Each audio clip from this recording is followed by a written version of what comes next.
28, la frecuencia de la familia hispana. Muy buenos días a todos nuestros amigos y hermanos que nos acompañan permanentemente en el tiempo de estudio bíblico devocional. Su hermano Pastor Roberto Alfaro les saluda y les doy una cordial bienvenida. Muy bien, hemos dado comienzo a un nuevo reto espiritual en el estudio bíblico, toda vez que damos principio al libro de Números, el libro de Bat Midbar. Ya hemos hecho una introducción en la semana anterior. Referimos dos conceptos básicos que quiero retomar desde el punto de vista del concepto de números. Números obviamente nos habla de cantidades, y aquí el concepto de números en el libro de Números tiene que ver con el número de habitantes del pueblo de Israel. Es decir, en el capítulo número 1 del libro de Números nos habla de un censo. Ya se habían sucedido anteriormente algunos censos en el pueblo de Israel. ¿Cuán importante para Dios, para nuestro Padre Eterno, el número de personas? Y por supuesto hay una pregunta interesante. ¿Por qué a Dios le interesaba tanto contar al número de personas? Sería una buena pregunta para la tarea. Contéstelo, por favor, si usted se ha hecho esta pregunta. ¿Por qué para Dios es tan importante contar el número de personas? Bueno, todos somos importantes obviamente para Él, para nuestro Padre Eterno. Entonces, el concepto de números tiene que ver con cantidad y el concepto de números tiene que ver con censo, número de habitantes del pueblo de Israel. Punto número 1 que vamos a definir. Punto número 2. Hablaremos de lo que es el contexto del hebreo como Bat Midbar, y allí el original hebreo Bat Midbar para el libro de Números. Bat Midbar se refiere a desierto, estepa, arena, sol, desierto. Qué interesante, porque aquí surgiría otra pregunta. Acabamos de celebrar en el día inmediatamente anterior, hemos cerrado el tiempo de Omer, cumplidos los 50 días, 7 semanas de 7 días, 49 más un día, dice la palabra, es el tiempo del conteo del Omer.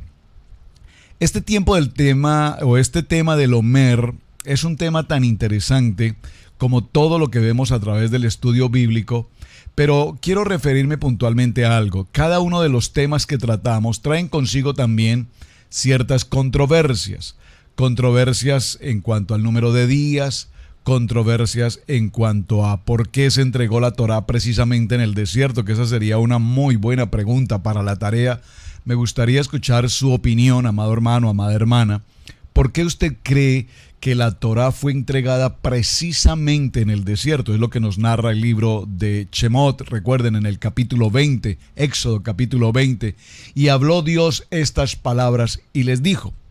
Entonces, cuando entendemos la entrega de la Torá allí en el desierto, surgiría una pregunta: ¿por qué precisamente en el desierto? Hay una respuesta muy importante al respecto, podríamos considerarla un poco más adelante en nuestro tema, pero me gustaría muchísimo escuchar su opinión. ¿Por qué hago referencia a su opinión? Porque cuando entramos al estudio de la palabra, y recuerden que estamos estudiando la palabra con la mentalidad del siglo XXI. Esto es muy importante.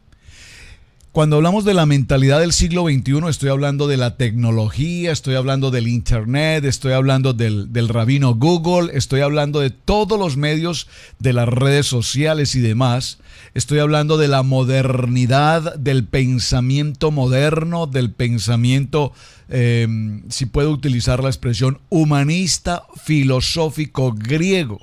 Es decir, que cuando nosotros estudiamos la Torá a la luz de estos principios o de estos conceptos que acabo de presentarles, estaremos tan lejos, mis amados hermanos, tan lejos de la realidad como no podemos imaginarlo. Por lo tanto, se hace necesario que cuando estudiamos Torá, cuando vamos al libro del Pentateuco en griego, a la Torá en hebreo, los primeros 5 libros de la llamada ley, que por supuesto son ordenanzas y mandamientos, pero más que ley, libro de instrucciones, manual de vida, árbol de vida, entonces se hace necesario que entendamos el contexto en el cual fue escrito el libro. Si entendemos en el momento en que esta época, particularmente después de que el pueblo de Israel sale de la esclavitud de ser siervos de Faraón, pasar al tiempo del desierto, y apenas han transcurrido unos cuantos días hasta este punto, entonces si nos ubicamos geográficamente, si nos ubicamos en este primer tiempo de la historia bíblica, podremos comprender con absoluta claridad el contenido de los libros que estamos estudiando. Pero si los estudiamos, repito, a la luz del siglo XXI, pues definitivamente muchos de los textos que estamos tratando definitivamente no los podremos comprender a menos que nos ubiquemos, repito, en la historia bíblica de cada uno de los libros que estamos leyendo. Así es que, mis amados hermanos, el libro de Bamidbar, desde el punto de vista del hebreo, nos hace referencia al desierto, a la estepa, recordando que en el desierto el pueblo de Israel enfrentó un sinnúmero de pruebas, de adversidades, de contrariedades, de conflictos. Recordemos que ya vimos en el libro de Shemot, en el libro de Éxodo, la experiencia de Moisés. Sube al monte Sinaí, habla con Dios, pero aún el pueblo, mientras se mantenía en la parte plana, en la parte baja del monte Horeb o monte Sinaí, pues ellos tenían sus dificultades, ellos querían un Dios, ellos querían establecer dónde estaba ese Dios con el cual Moisés dice que habla y al cual nosotros debemos obedecer, y empiezan a tener diferencias de opinión y no estamos de acuerdo y no nos parece. Tal vez creo que sea el único aspecto que desde ese primer siglo hasta hoy todavía aún se conserva. No estamos de acuerdo en muchas cosas y queremos ver la Torá a nuestros propios ojos, con nuestro propio entendimiento, y mientras lo hagamos así, mis amados hermanos, no podemos avanzar. Entonces, en este tiempo de Parashá Bamidbar, de este libro de Números, ya vemos que han transcurrido hasta este momento 13 meses desde la salida del pueblo de Israel de Egipto. ¿Y a dónde se encuentran ahora? Se encuentran frente al monte Sinaí. Todo va a girar en torno a este monte. Y vemos cómo precisamente en este tiempo el Padre Eterno ordena a Moshe, a Moisés y a Aarón, el sacerdote. Bueno, ya tenemos el tabernáculo, recuerden, y ahora tenemos un sacerdote y les ordena realizar un censo. Todos creo entendemos la palabra censo. La palabra censo, contar al número de personas y contar a toda. Aquí se utiliza una palabra que es extraordinariamente importante, que quiero que usted la verifique, por favor, con su texto bíblico. Se utiliza la palabra congregación, contar a toda la congregación.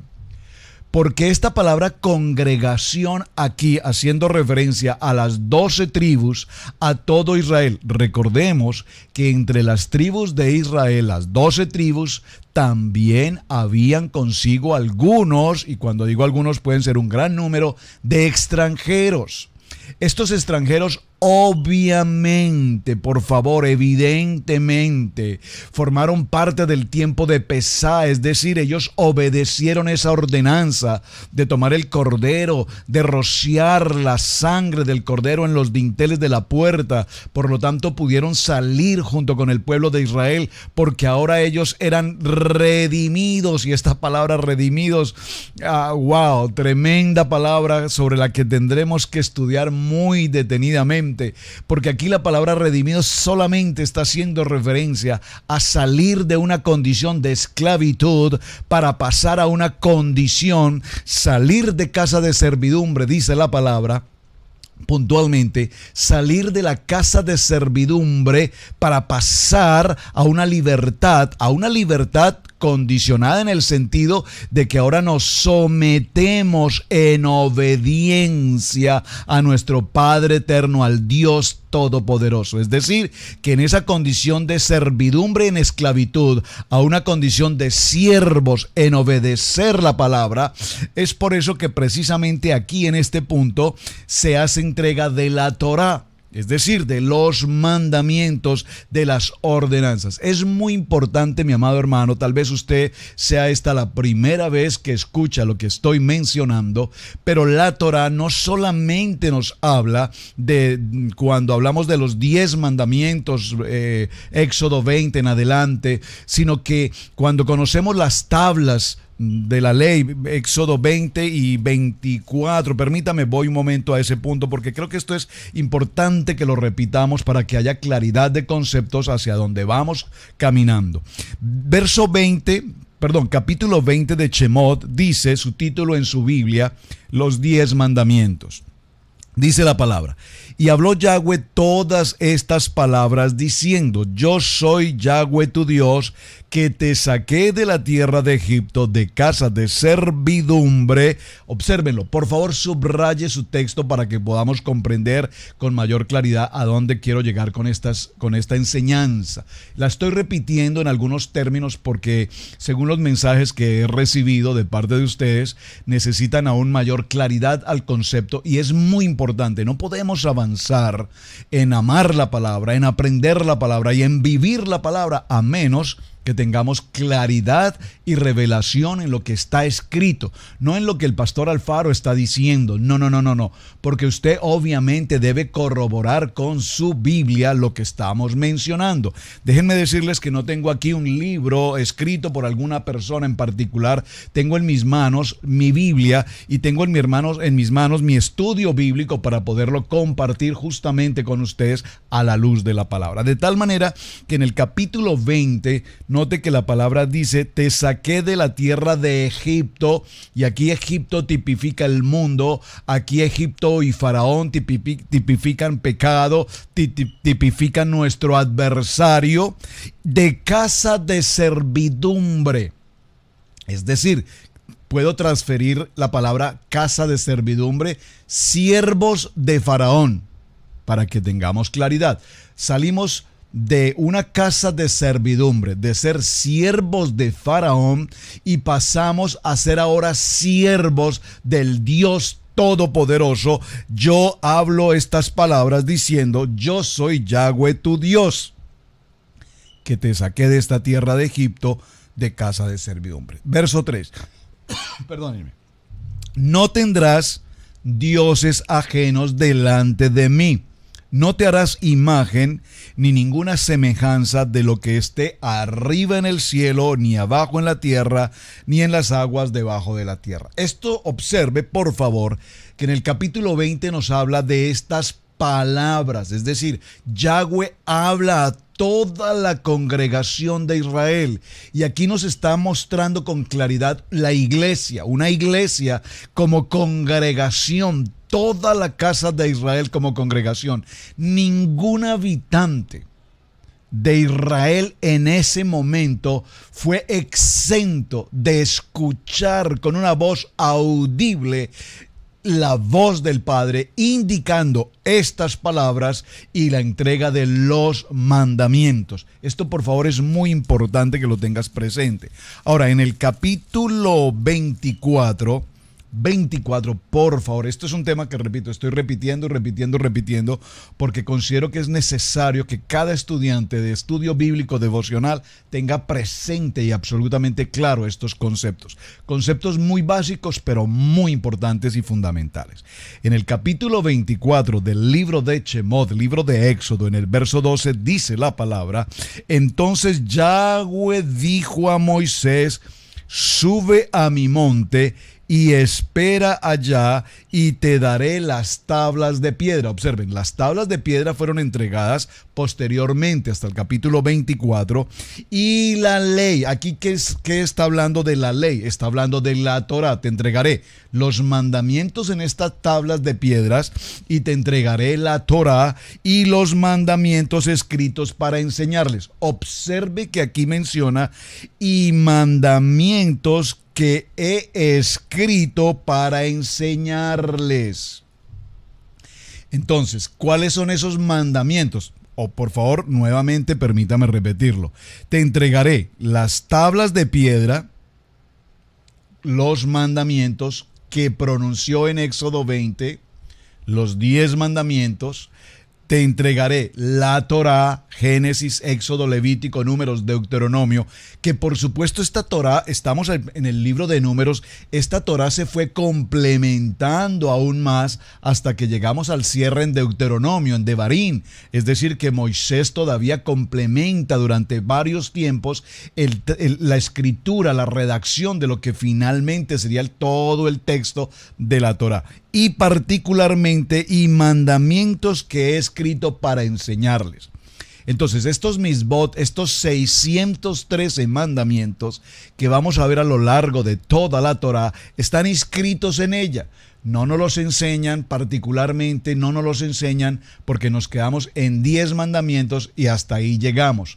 Pero cuando entramos con una mentalidad de estudiar la palabra, nos daremos cuenta, y hay interesante, bueno, no la tengo en este momento aquí a mis manos, otra Biblia que tengo, original más en el hebreo, vemos cómo ella nos narra a lo largo de cada uno de los textos, vemos que ella nos va narrando los mandamientos de más, es decir, los 613 misbot u ordenanzas que además tenemos de los 10 mandamientos. Tal vez usted nunca, repito, había escuchado esta palabra, entonces por favor estudie sobre este tema para que haya conocimiento claro en su corazón de que no solamente tenemos 10 mandamientos, tenemos gran mandamiento y tenemos 613 ordenanzas de más. En este proceso es interesante ver cómo ahora se ordena un censo. Y este censo tiene también como dato importante que solamente se van a censar y se van a considerar en la lista, en el número de censados a los jóvenes o a los varones mayores de 20 años hasta los 60 años. Dice la palabra que eran todos hombres aptos para cumplir sus obligaciones, particularmente como ejército. Es decir, que aquí Dios ya está formando y estableciendo dentro del pueblo de Israel un ejército. Esto es muy importante que lo tengamos presente. Ahora, cabe por supuesto una pregunta en este punto. ¿Por qué razón las mujeres no se consideraban en el censo? ¿Usted no se ha preguntado esos pequeños detalles? ¿Por qué nos habla solamente de los varones? Bueno, una respuesta evidente es porque los varones de 20 hasta 60 estaban siendo considerados para formar parte de lo que va a ser ahora el ejército del pueblo de Israel. Pero también hay algo importante, ¿por qué no las mujeres? ¿Qué tal si esto lo dejamos como tarea y usted me envía la respuesta, por favor?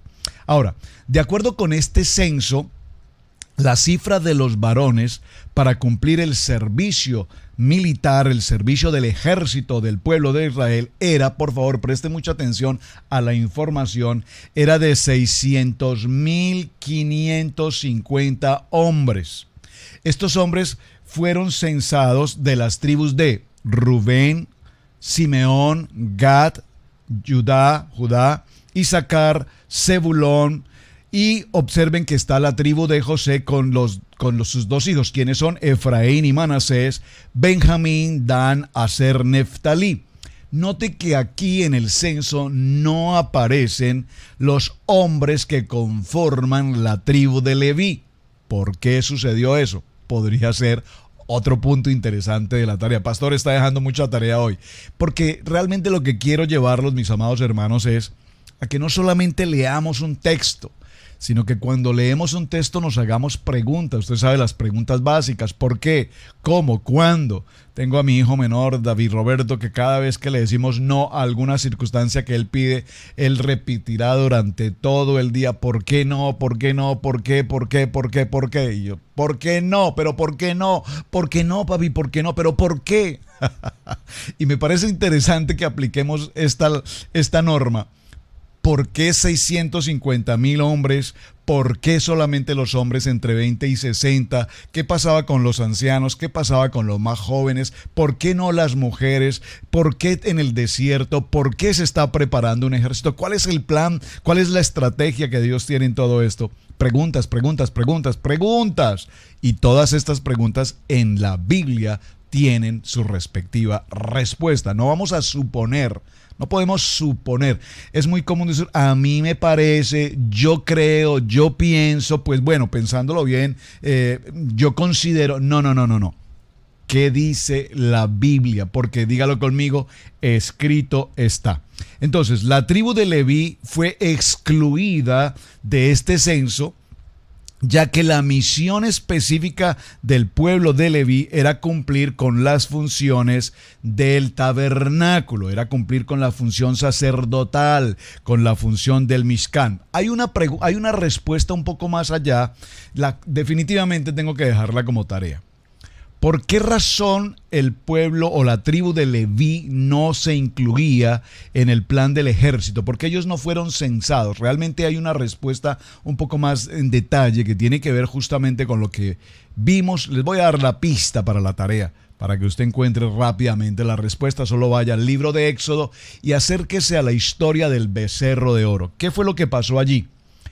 ¿Y qué pasó justamente con los levitas cuando vino el tiempo del becerro de oro? Así es que en este proceso que estamos desarrollando nos damos cuenta que el Todopoderoso, nuestro Padre Eterno, indicó cómo debían ubicarse físicamente cada una de las tribus respecto del tabernáculo.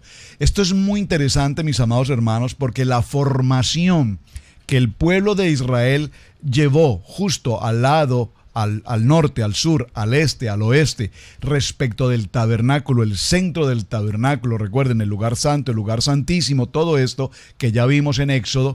Esta distribución de las tribus tiene una labor, una función extraordinariamente importante. Es decir, no es que simplemente nos ubicamos allí porque a mí me parece. Yo le haría una pregunta simple al punto. ¿Por qué razón usted vive hoy en el lugar que vive? ¿Por qué? Porque pues me tocó vivir aquí. Pero regularmente nosotros vivimos en un lugar determinado porque cumple con expectativas que yo tengo. A algunas personas les encanta vivir a las orillas cerca a la playa, a otros prefieren vivir en un lugar mucho más distante, donde no haya tanto ruido, en un lugar más de campo, en la montaña. A otras personas definitivamente les gusta la ciudad, y no solamente la ciudad, sino la ciudad cosmopolitan, la ciudad congestionada, el ruido, los edificios, los autos. He conocido personas que me han dicho eso: jamás yo podría vivir aquí en un lugar como donde ustedes están, pastor. Es todo muy tranquilo, todo muy hay demasiada paz. Yo definitivamente no puedo cambiar New York, las torres, los edificios, las congestiones, las gentes. Bueno, cada uno de nosotros ha elegido un lugar donde vivir. Y repito, esto tiene que ver, normalmente en los Estados Unidos las gentes buscamos un lugar donde vivir teniendo en cuenta los medios de transporte, muy importante, teniendo en cuenta las fuentes de trabajo, teniendo en cuenta los servicios de salud, teniendo en cuenta los beneficios que se ofrecen, teniendo en cuenta ante todo las escuelas. Qué interesante, cuando se va a comprar una casa en este país, uno de los factores más importantes es: tenemos la escuela, la middle school, la elementary school o la high school, y son de las escuelas más importantes del estado, del condado, y eso hace que la casa o el lugar de vivienda tenga un mejor valor, repito, y las gentes buscan ese tipo de lugares, o buscamos, considerando las buenas escuelas para nuestros hijos. Ahora, esto lo estoy mencionando simplemente para recordar que en el pueblo de Israel, en el desierto, el tabernáculo establecido allí, recordemos que ese tabernáculo era una tienda móvil, se debía transportar en el momento en que Dios lo indicara. Y para ello había un grupo de hombres determinados, había un grupo de sacerdotes, los levitas. Ellos no formarían parte de este ejército a menos solamente su función exclusiva es transportar, llevar, mover. Tenían el acceso a las partes, a los instrumentos, a los objetos, a los materiales que establecía el tabernáculo, porque recuerden que el tabernáculo tenía condiciones de santidad también, y el pueblo levita había sido determinado, repito, para esta función muy importante. Ahora bien, cuando se hace esta distribución, la distribución va a quedar de la siguiente manera. Al oriente del santuario del tabernáculo debían acampar las tribus de Judá, Isaacar y Zabulón. Al sur debían acampar las tribus de Rubén, Simeón y Gad. Al occidente estarían presentes las tribus de Efraín, Manasés y Benjamín. y al norte estarían las tribus de Dan, Aser y Neftalí. De esta manera el tabernáculo, el campamento, tenía una forma absolutamente rectangular o, si puedo, cuadrada tal vez. Cada una de las áreas del tabernáculo estaban debidamente conformadas por un grupo, 3 de las 12 tribus en cada uno de sus ubicaciones, norte, sur, este y oeste. Y esto es muy importante porque nosotros, cuando hoy en la modernidad vemos, por ejemplo, el concepto de los olímpicos, si usted recuerda las transmisiones de los Juegos Olímpicos, usted va a notar cómo se hace una distribución y empieza un desfile. Esto es una actividad muy griega, de hecho. De hecho, los Juegos Olímpicos tienen una simbología totalmente griega. Pero solamente para mencionar que vamos a ver cómo ellos se van a distribuir en determinadas ubicaciones. Cada nación tiene una ubicación determinada hasta lograr una formación de los participantes en estos olímpicos. Pero hay algo muy importante y es lo que quiero resaltar en esta historia. Observen cómo cada uno de los países representantes, a través de los deportistas, lleva consigo una bandera, un banderín, un pendón que identifica particularmente a cada nación, es decir, la bandera con los colores patrios de cada nación, los estandartes, los escudos que corresponden a cada nación. Es interesante todo esto porque cada uno de nuestros apellidos, no sé si usted ha sido una persona interesada en conocer el origen de su apellido. Perdónme que esté hablando hoy muchas cosas, pero todo esto es interesante. El origen de nuestros apellidos, pues obviamente tienen un fundamento. ¿De dónde nacieron nuestros apellidos?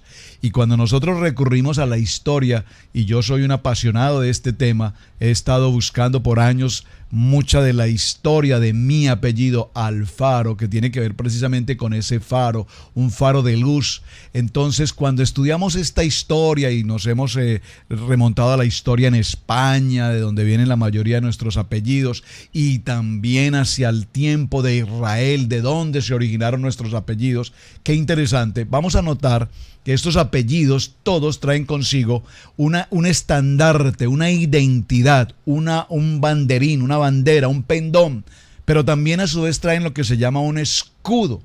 Normalmente se conoce como el escudo de armas. ¿Por qué estoy mencionando este tema? Porque vamos a ver cómo justamente cuando hablamos de del pueblo de Israel, ellos evidentemente también a su vez tenían una formación respectiva en el tabernáculo y a su vez cada uno de ellos tenía una identidad, una bandera, un pendón que determinaba su función, su labor, su estrategia, si puedo decirlo en otra expresión, su misión propiamente frente al tabernáculo. Entonces, repito, eran acompañados bajo condición de banderas, es decir, era como el ministerio que cada una de las tribus debía realizar. El libro de Números en el capítulo 1 y en el verso 52 nos dice: los hijos de Israel acamparán cada uno en su campamento y cada uno junto a su bandera por sus ejércitos. Verso 53. Pero los levitas acamparán alrededor del tabernáculo de testimonio para que no haya ira sobre la congregación de los hijos de Israel, y los levitas tendrán también la guarda del tabernáculo de testimonio. Observen qué importante este texto. Estoy en el libro de Bamidbar, capítulo 1, verso 53. Verso 54. E hicieron los hijos de Israel conforme a todas las cosas que mandó Yahweh a Moisés, así lo hicieron. Dígalo conmigo: obediencia. Obediencia. Por favor, repita la palabra obediencia. ¿Qué tiene que ver la palabra obediencia para retomar el tema que dimos en principio? Cuando salimos de una casa de servidumbre, de siervos de Faraón, ahora pasamos a un tiempo de servir, de ser siervos de nuestro Padre Eterno. Y aquí la palabra dice que los hijos de Israel cumplieron conforme a todas las palabras que Yahweh había entregado a Moisés, y Moisés a su vez al pueblo de Israel. Esto se llama redención. Habían sido un pueblo redimido. ¿Y redimidos a qué aquí significa obedecer. ¿Obedecer qué? Obedecer los mandamientos, obedecer las ordenanzas, obedecer los estatutos que Dios había determinado. Bien, mis amados hermanos, vamos a dejarlo en este punto, el tiempo se nos agotó.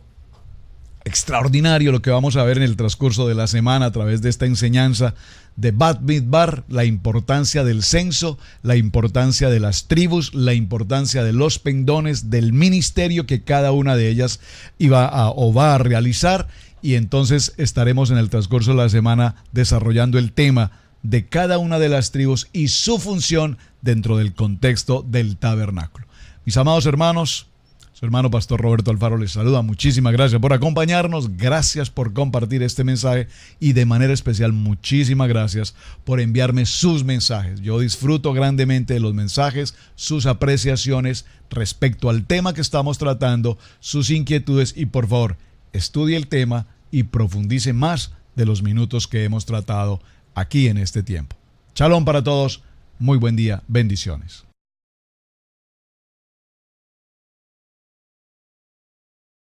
Hola amigos, esperamos que el devocional del día de hoy haya sido de gran bendición para tu vida. Estos devocionales del Pastor Roberto son para que tú puedas crecer todos los días, para que puedas armarte de la palabra de Dios donde quiera que vayas, y por supuesto el lema importante, amar la palabra, vivir la palabra y aprender la palabra donde quiera que vayas, porque es algo que Dios ha puesto en el corazón de cada uno de nosotros. Te invitamos a que vayas a nuestra página web de Radiogénesis 128.org.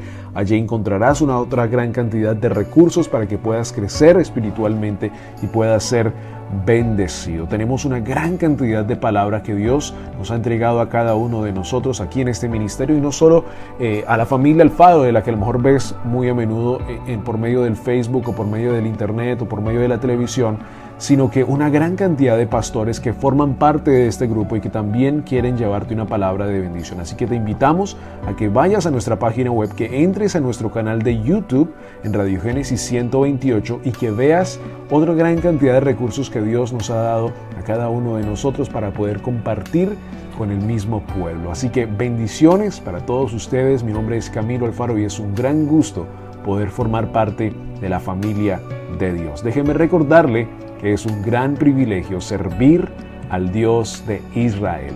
Bendiciones.